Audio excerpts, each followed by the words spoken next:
L'invité de la rédaction ce matin sur Radio J est Raphaël Yerushalmi, écrivain, ancien officier des renseignements militaires israéliens. Raphaël Yerushalmi, bonjour et bonne année civile à vous. Bonjour, bonne année.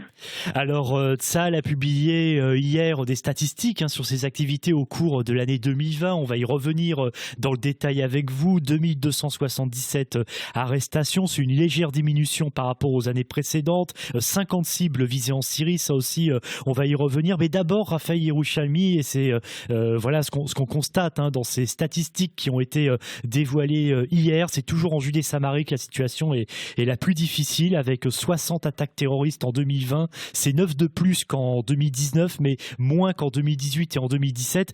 C'est quand même assez inquiétant parce qu'il faut quand même rappeler, Raphaël Yerushalmi, que évidemment, Judée-Samarie, il y a quand même eu la pandémie, la crise sanitaire, et pourtant, il y a eu beaucoup d'attaques. Oui, il y a eu beaucoup d'attaques, mais il faut voir ce qu'on appelle une attaque terroriste. Ça inclut, par exemple, un jet de cocktail Molotov qui est effectivement dangereux et peut être mortel. Mais il faut voir les résultats, c'est-à-dire il y a eu un grand nombre d'incidents, d'attaques, mais un très petit nombre par rapport aux autres années de victimes, de personnes tuées. Il n'y a eu en fait que 2 civils et 1 militaire tué, ce qui est beaucoup moins par rapport aux autres années. Et donc, si vous voulez, le taux de succès des terroristes a beaucoup baissé. Il y a malgré tout un sentiment de sécurité au sein de la population israélienne.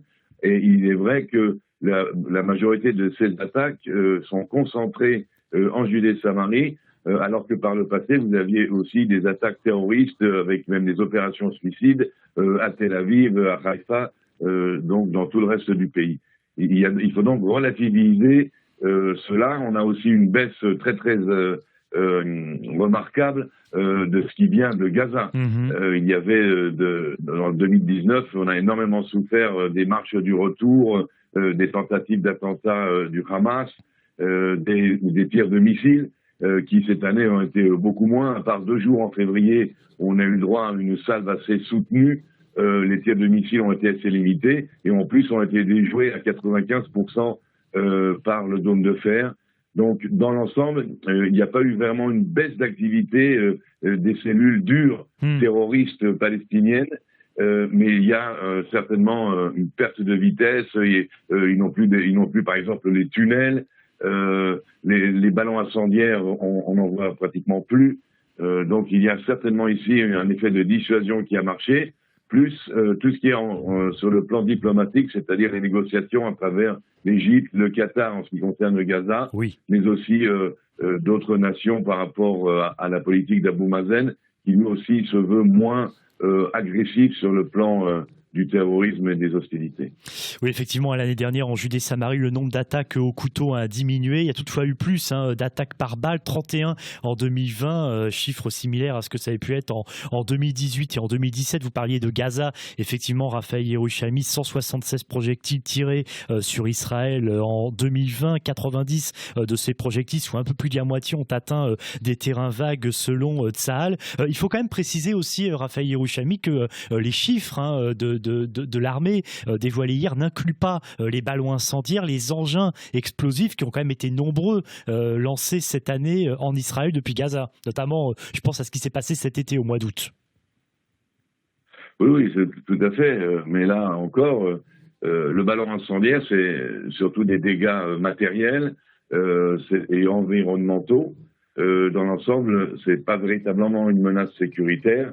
Les bombes, les explosifs qui sont placés sur ces ballons sont très peu capables de causer de véritables dommages sur une maison, par exemple. Donc, je relativise. Oui. Ça ne veut pas dire effectivement que on dépose des armes. Le Hamas continue de vouloir inquiéter Israël malgré les promesses qui lui sont faites d'argent par le Qatar, d'aide logistique par l'Égypte. Il continue à brandir toujours cette menace parce que il compte toujours parmi ses soutiens, les Iraniens et les Turcs qui, à coup d'argent, aident la branche militaire du Hamas. Oui, effectivement. Et puis c'est vrai que dans cette relativisation dont vous parlez, effectivement, c'est quand même une très bonne nouvelle. Hein. Bon, 3 décès, évidemment, c'est toujours beaucoup trop de civils et un soldat en 2020, vous l'avez dit, mais c'est toutefois effectivement le plus faible nombre d'Israéliens tués dans des actes de terrorisme ou des combats dans l'histoire du pays. Oui.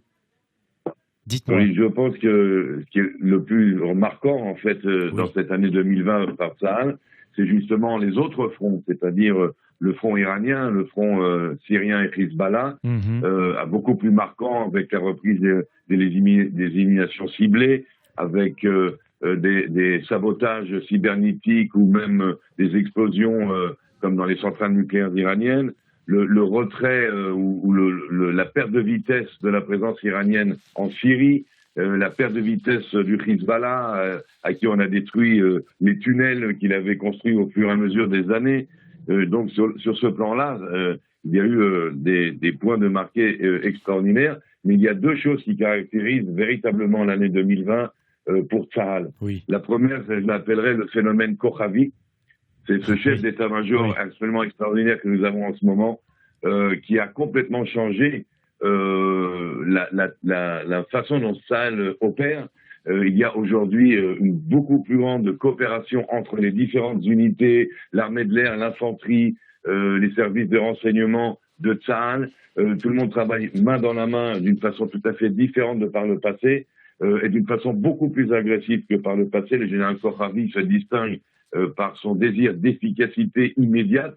Il n'est pas dans les plans à long terme, il est dans la puissance de Tsahal immédiate, et ça se ressent donc dans la façon dont Tsahal opère aujourd'hui. Et puis le second phénomène important à remarquer, c'est le rôle de Tsahal dans la crise de la pandémie, tout à fait. Il faut en parler. Du corona. Oui.